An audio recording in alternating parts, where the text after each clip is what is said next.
Hey, Eli here. Today I want to talk about the GFX 100S with the Sigma 35mm 1.4, the Canon EF version with the Fringer adapter, GFX to EF Pro.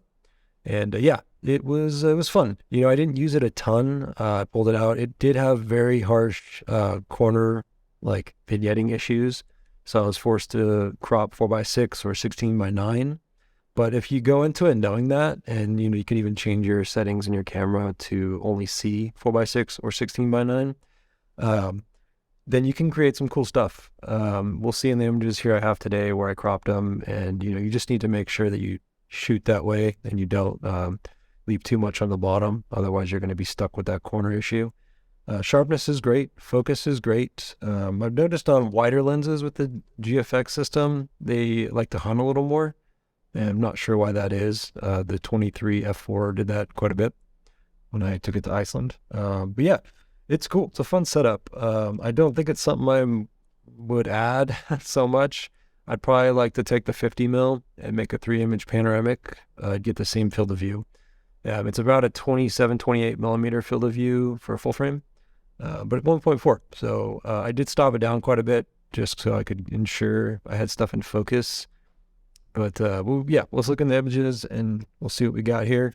It's going to be short. I don't have a whole lot of images, but here we are at 4:3. We can see the corners are getting a harsh vignette. And then if we turn off the profile, you can see it's just not correctable. This lens isn't designed for this, so not a big deal. So we just want to crop down to 4:6 and we have an image that works. And we are at f2. And pretty darn sharp. I think it's great. Next up, have this image here. We can see those harsh corners and not getting any better, with the profile correction tool. But if we crop it down, you could even keep cropping at 4:3, or you can just go to 2:3, and then you have a usable image.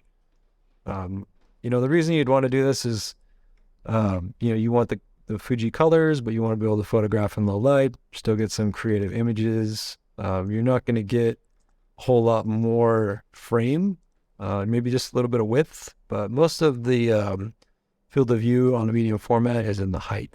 So you're getting a taller image. And so let's jump over here to this one. You can just see it's like you're looking through a window, but if we crop it out, you're going to get rid of it. And, going to be a more usable image. F2. Let that load. Okay, and then over here, this one's kind of cool. We can take this and we can just do a 16:9. And we're going to get like a very wide field of view. And we're still getting a little bit of those corner vignetting. That's corrected, but pretty cool. And let's check out that sharpness. 2.5 on the aperture. And yeah, that's great. Plenty good for me. Here's one that I already cropped. I think it was like a 21:9. Yeah, but pretty cool. You could either make a panoramic or use this lens. And then indoors, see how I crop that down pretty far. So at that point, we're only getting colors out of the Fuji system, not so much medium format field of view. And here we can see no crop at all. And the profile is already turned on. So this one here, I'm going to have to be really careful and crop up about waist up. Right about there. And try and get the top of the building, bring it down a little bit. But then I still have a little bit of vignetting, but it's not distracting. Maybe, it's not horrible. And check out that sharpness at 1.4. And sharp enough. Maybe the focus might be missed a little, or it's just softening up. This is the lens I used a lot on Nikon and Canon systems. And it wasn't always the best lens. It's good enough, but for the price, it was great. All right, sharp enough there, 1.4, and then a vertical one. And vignettes, I must have cropped this. Yeah, I cropped this. So, yeah, you can see you're losing that part of the image. But, still, come in a little bit, you still got your image, usable image. Here we can see in the blue sky, really noticeable. This is uncropped, and let's pull that to vignette off. Yeah, so it's really not doing much for us. It's just not designed for this system, and you know, there are some applications where it will work. Here we're a little closer, and you know, that is funny. As I get closer, the vignette does start to disappear, so there must be some lens breathing going on, which, you know, if you're using this for close-up stuff, that could be an added benefit. Here. And like most of these lenses, they soften up as you get distance. That's still pretty sharp. Let's look at this one. Actually, let's see. Yeah, really sharp up close. But just being kind of creative here. And nice and sharp, 1.4. Let's look at that vignette. We can leave the vignette on that one. That's fine. And then just in the street here. Yeah, that was uncropped. So I guess if you're getting within 10 feet, that really harsh vignette goes away, which is interesting. I don't know how I'm just noticing that, but side note, this is probably one of my favorite bags of all time. They don't make it anymore, but it's a good single camera system, hugs your body. Pretty sharp. And then this is up close. And we are, yeah, crazy sharp. Yeah. And then we are not seeing too much of that corner loss. So we have to be careful here. So my brother's shooting. Would bring it in. You want to leave room on the top and the bottom for that crop. So just some fun shots around the coffee shop. And looking outside.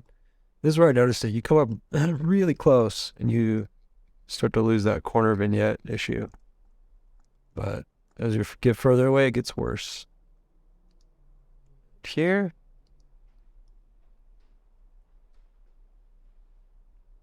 Nice and sharp.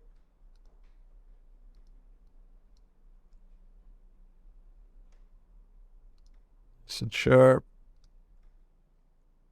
And here's it's not easy to get this kid in focus, especially with this camera, but somehow I got this one. It's 1600 ISO. Another one. Maybe cropped it a little. See, did I crop that one? Let's just reset the crop. And yeah, it looks like within 10 feet, we're not going to get that harsh vignette, but, you know, it just shows there's a lot of breathing in there, and, you know. But it is sharp. And one outside. A profile on and off. And yeah, pretty sharp. So yeah, anyway, it's a cool option. I do want to try the Canon version, the EF2.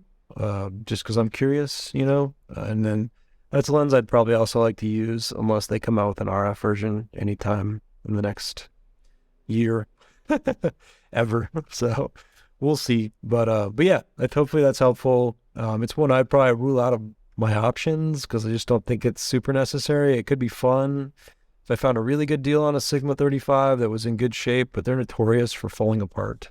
That particular lens, I've had the Canon and the Nikon version, and they both have fallen apart. The Canon is easier to fix, but the Nikon, I couldn't figure it out. I sold it to a friend. He was able to fix it. But yeah, hopefully it's helpful. Yeah, there's next up is a 24, which is more, I guess, less usable in most situations. But yeah, we'll get into that review as well. Subscribe so you can see that one. So have a great day. Thanks for watching.